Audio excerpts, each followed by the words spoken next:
Shalom wakunze ikiganiro kanguka, izina ryanje ni Chris Ndikumana. Uno musi turi ku musi wa kane, turakomeza muri ya nyigisho y'umusi wa kane yerekeye guhindura ivyiyumviro, ariyo changement de mentalité.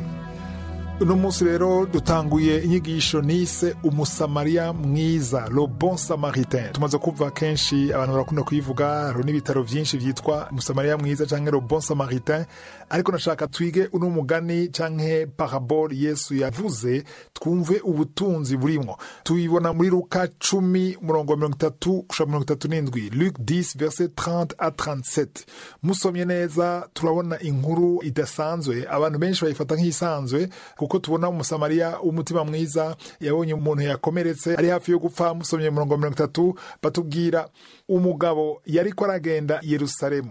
Nugutahura ko Yerusalemu n'umugwa mukuru w'Ubuyuda ariyo Juda, bisigura ko uyu mugabo yari umuyahudi, yari umujuifu, ariko aragenda agwa mu bagizi ba nabi, baramukubita bavuga ngo asa n'uwapfuye, ademimo, bamusiga ari ndembe nk'umuntu yapfuye.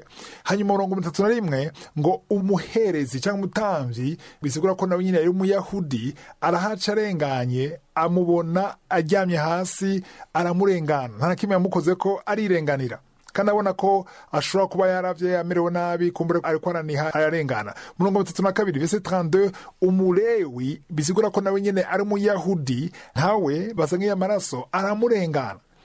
33 verset 33, haza umusamariya. Nashaka dutahure neza ko umusamariya nawe nyene ava kuri Yakobo, ariko ico mutahura nuko abasamariya n'abayahudi barankana gose ku buryo babonana nk'abansi. Uwo rero yari kwitoka ari umwansi, ariko ararengana nawe amubonye agira impuhwe, compassion, aramubona agira impuhwe kandi biranka ko arengana. 34 acaza kumuraba aho yaguye hasi, araza aramuvura, kumbura ko arava amaraso, aramuhanagura, amusuka ko amavuta, niko bakora ico gihe, hama amushira ku ndogoba yiwe, amutwara kumuvuza. Turaca 34 amutwara mu hoteli kugira ntamusige aryamye mw'ibarabara, aramwitaho, nawe nyene araraho nyene mu hoteli. Mva yuko yararanye nawe ijoro ryose, kuko vuga ngo yararanye nawe. 35 vuga ngo bukeye acariha icumba c'uwo muntu, arariha avuga ati uyu muntu mumwiteho gushika azokire, ibikenewe vyose, kumugaburira, kumuvura, ndatanze amafaranga. Nvuga ko arafise n'uburyo, aratanga amafaranga, kandi asigavuga ati azogaruka kumuraba. Yesu acabaza ngo muri abo batatu, yaba umuherezi cyangwa umutamvyi akaba n'umulewi n'uwo musamariya, abo batatu ninde yabonetse nk'umugenzi we cyangwa inshuti cyangwa le prochain? Ninde muri abo? Umwigisha w'ivyagezwe avuga ati n'uyo yagize imbabazi. Yesu avuga ati genda nawe ugire nk'uko.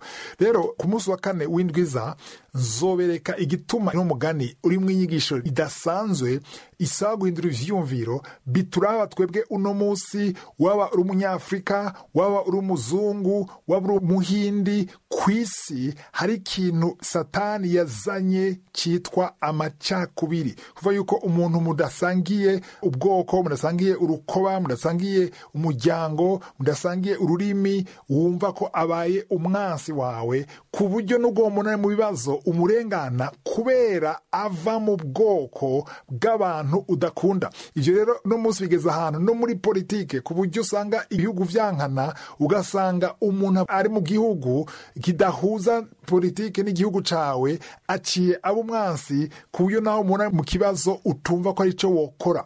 Kwa kane w'indwiza nzobereka ingene abayahudi n'abasamariya bankana urunuka, hanyuma umusamariya akaba ari waza gutabara umuyahudi, kandi abayahudi bandi babiri, umuherezi cyangwa umutamvyi hamwe n'umulewi, bamubonye bararengana. Ni inyigisho ikomeye cyane ishobora kudufasha guhindura ivyiyumviro, tugatahura ingene dushobora gukora neza tutaravye umuntu urukoba rwiwe canke ubwoko bwiwe, aho ntushobora kuhashika utabohotse mu vyiyumviro, ugahinduka mu vyiyumviro. Abantu benshi babonye n'umugani babona ko umusamariya yari umuntu mwiza kuko yamwitayeho, ariko inyigisho ikomeye Yesu yako aratanga si uko umusamariya yakoze neza, ariko nuko yagiriye neza uwari kwitwa umwansi wiwe. Nzokomeza kubivuga ku munsi wa kane w'indwiza.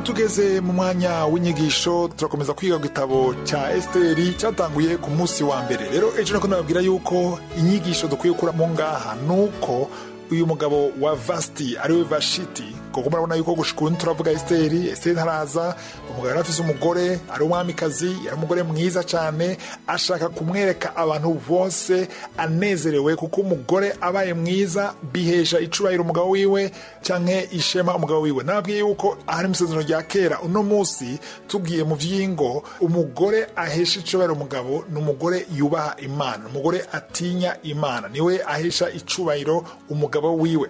Ko naberetse muri Korino ba mbere igice cya 11 murongo w'indwi yuko umurongo urangiza uvuga ngo la femme est la gloire de l'homme, umugore ni ishema ry'umugabo canke icubahiro c'umugabo. Kandi mu migani naho nyene naberetse 12 murongo wa 4 Proverbe 12 verset 4 yuko umugore atunganye ari igitsibo canke ikamba ry'umugabo wiwe. Rero tusuye mu gitabo cyo muri Esiteri tubona yuko uyu mwami Aseyirus ariwe mu Kirundi bavuze ngo Ahasuwerusi yashaka kwerekana ingene afise umugore mwiza. Nabwira yuko Kristo ahari ashaka ko abapagani n'isi yose ibona ngene ishengero ryiwe rihagaze neza.